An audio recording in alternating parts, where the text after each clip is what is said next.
Anganwadi sisters అందరికీ నమస్కారం. అంగన్వాడీ టీచర్ల, ఆయాల సమస్యల పట్ల సపోర్టివ్‌గా మన ఛానల్‌లో వీడియోస్ అయితే వస్తాయి. తప్పకుండా సబ్స్క్రైబ్ చేసుకోండి. వీడియోస్ మాత్రం లైక్ చేస్తూ ఉండండి. ఇక వీడియోలోకెళ్తే అంగన్వాడీ ఆశా వర్కర్ల సమస్యల పరిష్కారానికి దశల వారీగా కృషి చేస్తామంటూ ఐసీడీఎస్ మంత్రి సీతక్క గారైతే కీలక ప్రకటన అయితే చేశారు. గతంలో కూడా త్వరలోనే అంగన్వాడీలకు 18,000 వేతనం ఇస్తామని శాసన మండలి అంటే అసెంబ్లీ సాక్షిగా సీతక్క అయితే ప్రకటన కూడా చేయడం జరిగింది. ఇక ఎన్నికల మేనిఫెస్టోలో కూడా కాంగ్రెస్ పార్టీ అంగన్వాడీ టీచర్లకు 18,000 వేతనం ఇస్తామని చెప్పి కూడా ఎన్నికల మేనిఫెస్టోలో పెట్టారు. మరి ప్రస్తుతం అయితే జీతాలు పెంచుతాం, అంగన్వాడీలను ఆదుకుంటాం, పరిశీలిస్తున్నాం అనేటువంటి దశలోనే ఈ మాటలైతే వినిపిస్తున్నాయి. కానీ అంగన్వాడీ టీచర్ల సమస్యలు, ఆయాల సమస్యలు ఎప్పుడు పరిష్కారం అవుతాయని చెప్పి ఎదురుచూస్తున్నారు. ఎన్నోసార్లు క్యాబినెట్ మీటింగులు జరుగుతున్నాయి, అసెంబ్లీ సమావేశాలు జరుగుతున్నాయి, బడ్జెట్ ప్రవేశపెడుతున్నారు. కానీ అంగన్వాడీ టీచర్ల, ఆయాల సమస్యలు అయితే అలాగే ఉంటున్నాయి. ఉద్యోగులకు సంబంధించి 6 నెలలకోసారి డిఏలు, 5 ఏళ్లకోసారి పీఆర్సీలు ఇస్తున్నారు. మరి అంగన్వాడీ టీచర్ల, ఆయాల జీతాలు పెంచక దాదాపు 10 ఏళ్ళు కావస్తుంది. కాబట్టి వెంటనే ఇప్పుడు ఆల్రెడీ ఎన్నికల మేనిఫెస్టోలో 18,000 వేతనం ఇస్తామని చెప్పారు. సీతక్క, మహిళా శిశు సంక్షేమ శాఖ మంత్రి సీతక్క గారు కూడా గతంలో అసెంబ్లీలోనే 18,000 వేతనం అంగన్వాడీలకు ఇస్తామని ఆల్రెడీ ప్రకటించారు.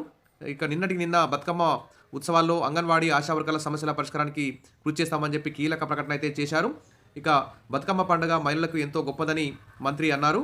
అదేవిధంగా అంగన్వాడీ టీచర్లకు, ఆయాలకు ఇవి సంబంధించిన సమస్యలన్నింటినీ పరిష్కరిస్తామని చెప్పి కూడా చెప్పారు. ఇక అంగన్వాడీ టీచర్లకు, ఆయాలకు అక్కడ యూనిఫామ్స్ కూడా పంపిణీ చేశారు. అంతకుముందు గిరిజన భవన్లో ములుగు, మల్లంపల్లి మండలాలకు చెందిన అర్హులైన లబ్ధిదారులకు రేషన్ కార్డులు పంపిణీ చేశారు. ఈ సందర్భంలో మాట్లాడుతూ అంగన్వాడీ పాఠశాలలను మూసివేసే అవకాశం ఉందని, ప్రచారంలో నిజం లేదని, ముఖ్యమంత్రి రేవంత్ రెడ్డి రాష్ట్రంలో అదనంగా పాఠశాలను ఏర్పాటు చేయడానికి కృషి చేస్తున్నారని వివరించారు. నూతన పాఠశాలను ఏర్పాటు చేయడమే కాకుండా కారుణ్య నియామకాలు చేపట్టడానికి సంబంధిత అధికారులకు ఆదేశాలు ఇచ్చామని చెప్పారు. అంగన్వాడీ సెంటర్లో పనిచేస్తున్న సిబ్బంది బాధ్యతాయుతంగా విధులు నిర్వహిస్తూ పిల్లలకు మంచి పోషకాహారం అందే విధంగా చర్యలు తీసుకోవాలని సూచించారు.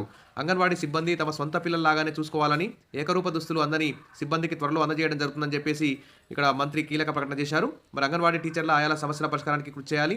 ఖాళీ ఆయా పోస్టులు, టీచర్ పోస్టులు, సూపర్వైజర్ పోస్టులు భర్తీ చేయాలి. మినీ అంగన్వాడీల్లో ఆయా పోస్టులు భర్తీ చేయాలి. అంగన్వాడీ టీచర్లకు ప్రమోషన్లు, ఆయాలకు ప్రమోషన్లు ఇవ్వాలి.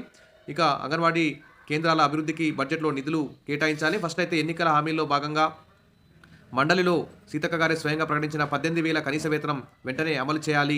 పెన్షన్, గ్రాట్యుటీ, రిటైర్మెంట్ బెనిఫిట్స్ ఇవన్నీ కూడా అమలు చేయాలి. ఈ విధంగా చేసినప్పుడు అందరూ కూడా నమ్ముతారు. ఎంతో ఆశపడి ఈ కొత్త ప్రభుత్వాన్ని గెలిపించుకున్నారు అంగన్వాడీ టీచర్లు. కాబట్టి అంగన్వాడీ టీచర్లకు న్యాయం చేయాల్సిన బాధ్యత ప్రభుత్వం మీద ఉంది. మొత్తానికైతే బతుకమ్మ ఉత్సవాల్లో భాగంగా మంత్రి సీతక్క అయితే ఈ సంచలన ప్రకటన అయితే చేశారు. ఇది ఒక గుడ్ న్యూస్ అని చెప్పుకోవచ్చు.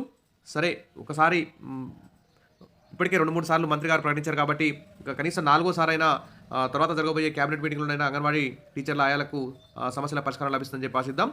త్వరలో జరగబోయే క్యాబినెట్ మీటింగ్లో అంగన్వాడీ టీచర్ల, ఆయాల సమస్యలకి పరిష్కారం జరిగే విధంగా చర్చలు జరుపుతారని, అంగన్వాడీ యూనియన్లు కూడా చర్చలు పిలుస్తారని ఆశిద్దాం. Wish all the best. మరిన్ని అప్డేట్స్ కోసం మన ఛానల్ని సబ్స్క్రైబ్ చేసుకోండి, వీడియోస్ లైక్ చేయండి. Thank you.